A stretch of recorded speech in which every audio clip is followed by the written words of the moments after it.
Hello everyone, I'm Danilo Denior Monticalvo and this is my partner Gabe Daniel Akar.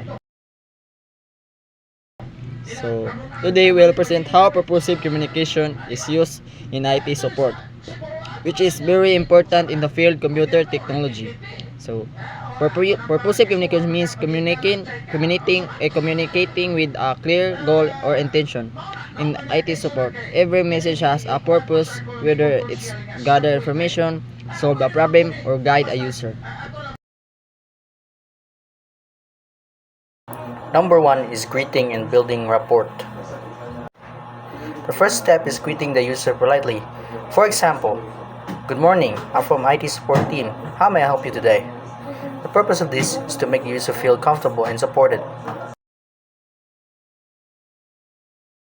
Asking question to identify the problem. So, IT support uses purposive communication by asking specific and clear questions.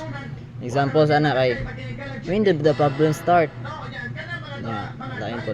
What we're doing before the issue happened? Did you see any error messages? Kanang ang goal yan kay the goal is to collect important details to correctly diagnose the issue.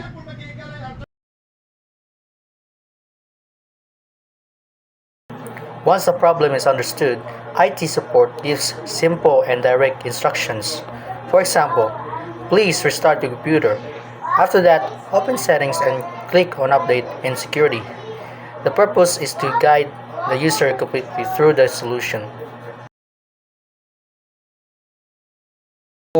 Using simple and understandable language. So, not all users understand technical terms, no? So, IT support must explain things simple words. So, ang example ani, instead of saying your OS drive is corrupted, we say there is a missing file your computer needs to run. We need to reinstall it. So, muna. The purpose is to make sure the user fully understand the explanation para makasabot yun ng mayo. Yeah. Number 5 is confirming understanding. Before ending the support direction, IT support confirms if the problem is solved. For example, is your computer working properly now? Or do you have any other concerns?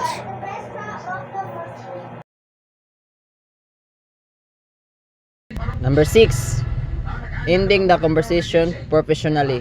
So, ang ending na ni kay una kay finally IT support closes to the conversation politely. Example kay thank you for contacting IT support. If you have any more issues, feel free message us. This help us build professionalism and trust. Conclusion. Purposive communication helps IT support handle problems faster and explain solutions clearly. It also ensures that the user understands what to do, making the support process smoother and more effective.